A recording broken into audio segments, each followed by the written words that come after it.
Next gen ஆன்மீக அன்பர்களுக்கெல்லாம் அடியனுடைய ஆசீர்வாதம், வாழிய நலம். அந்த வகையில் பார்க்கும் பொழுது மனித வாழ்வை பொறுத்த வரைக்கும் ஒரு போராட்டம் நிறைந்த ஒரு வாழ்வாகத்தான் போய்விடுகின்றது. பிறப்பில் இருந்து அவன் ஒரு நிலையை அடைகின்ற வரை எத்தனை விதமான போராட்டங்களை அவன் சந்திக்கின்றான். துரோகங்கள், ஏமாற்றங்கள், சந்தோஷங்கள் இன்று ஒவ்வொன்றும் அவன் வாழ்விலே கலந்து விளையாடுகின்றது.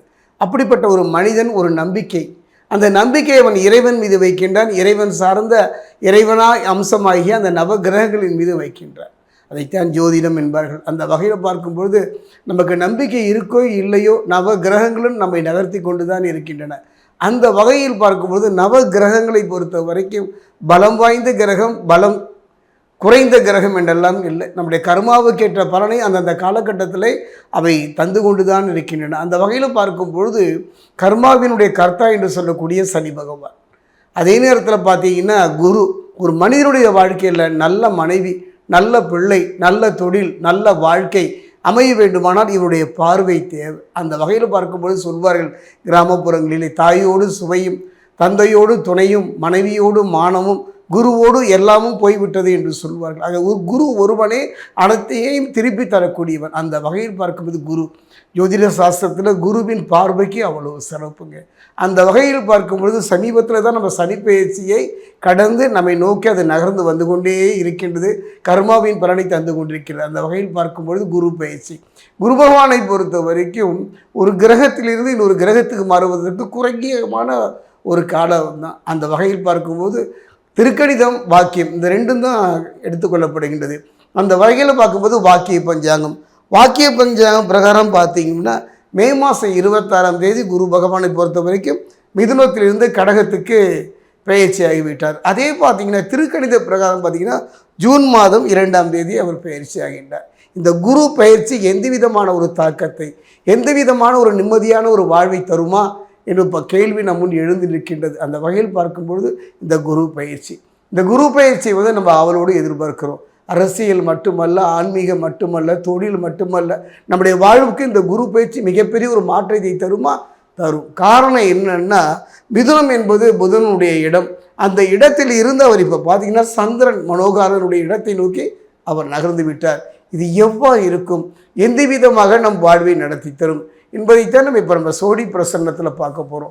என்னுடைய அனுபவத்தில் பார்த்தீங்கன்னா குரு பகவானை பொறுத்த வரைக்கும் 3 கிரகங்கள் இங்கே, சூரியன், சந்திரன், அதே நேரத்தில் பார்த்தீங்கன்னா செவ்வாய், இவர்களாம் நண்பர்களாக இருக்கின்றார்கள். நண்பர்களாக இருந்தாலும் கூட இந்த சோடி பிரசன்னம் என்பது ஒரு அற்புதமான ஒரு கலை. அதாவது இந்த சோடி பிரசன்னம் என்பது ஆழ் மனத ரகசியங்களையும் எப்பொழுதோ செய்த கர்மாவின் பலனையும் கணித்து சொல்லக்கூடியது தான். அந்த வகையில் சனி பகவானுடைய நிலையையும் குரு பகவானுடைய நிலையையும் வைத்து இப்போ நான் சோழி பிரசனம் பார்க்க போகிறேன். 12 ராசி 27 நட்சத்திரத்துக்கு. அதே நேரம் ஜனன காலத்தில் குருவினுடைய அமைப்பு சரியாக அமர்ந்து விட்டால் அற்புதம். அவ்வாறு அமையவில்லை என்றால் சில மேடு பள்ளங்களை நாம் கடந்துதான் வர வேண்டும். அந்த வகையில் பார்க்கும் பொழுது இந்த குரு பகவானுடைய பார்வை அப்படின்னு எடுத்துக்கிட்டிங்கன்னா, குருவினுடைய பார்வை எடுத்துக்கிட்டா 5, 7, 9, இந்த 5, 7, 9 குருவின் பார்வை படுகின்ற இடம் அற்புதம். அந்த அற்புதமான இந்த குருவினுடைய பார்வை, இந்த குரு பெயர்ச்சி 2026 எவ்வாறு இருக்கும் என்பதை இப்போ நம்ம சோழி பிரசனத்தில் பார்க்க போகிறோம். கடகராசி அன்பர்களே, அற்புதமான ஒரு ஆண்டாக இந்த குரு பெயர்ச்சி நடைபெறுகின்ற ஆண்டு அமையுமா என்பதை இப்போ நம்ம சோழி பிரசனத்தில் பார்க்க போகிறோம்.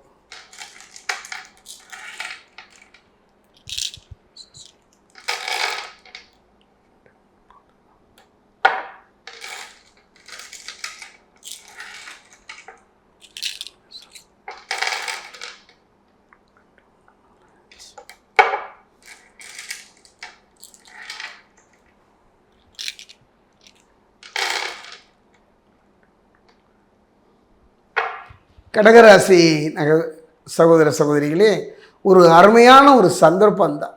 ஏன்னா குரு இருக்கும் இடத்தை விட பார்க்கின்ற பார்வைக்கு வல்லமை என்று சொல்வார்கள். அந்த வகையில் பார்த்தீங்கன்னா மிதுனத்தில் இருந்து, அதாவது புதனுடைய இடத்தில் இருந்து இப்போ சந்திரன் மனோகாரகன் என்று சொல்லக்கூடிய சந்திரனுடைய வீட்டுக்கு வருகின்றார். குரு வருகின்றார். வருவதோடு அவர் பலம் பெறுகின்றார். பலம் பெறுவதோடு உச்சம் தொடுகின்றார். குரு பகவான் உச்சம் தொடுகின்றார். எல்லோரும் குரு பகவான் உச்சம் தொற்றுவிட்டாரே, அற்புதம் அற்புதம் என்றெல்லாம் நினைக்க வேண்டாம். காரணம் என்னதான் இருந்தாலும் குருவுக்கு சந்திரனும் செவ்வாயும் சூரியனும் நண்பனாக இருந்தாலும் கூட கொஞ்சம் ஆழ்ந்து உள்ளே பார்த்தீங்கன்னா சந்திரனுக்கும் குருவுக்கும் ஒரு நெருடல் உண்டு, மனதுக்குள்ள ஒரு பகை உண்டு, ஒரு வேதனை உண்டு. அந்த நிலையை பார்க்கும் பொழுது அவர் உச்சம் பெற்றாலும் கூட முழுமையான பலனை கடகராசிக்காரர்கள் பெறுவார்கள் என்றால் சோழி பிரசன்னத்தில் பெறுவது சந்தேகம்தான். அதே நேரத்தில் பார்த்தீங்கன்னா சனி பகவானுடைய நிலையையும் நாம் பார்க்க வேண்டும். சனி பகவானை பொறுத்த வரைக்கும் கடகத்தை பொறுத்த வரைக்கும் 1ல் அவர் ஜென்ம குருவாக வருகின்றார்.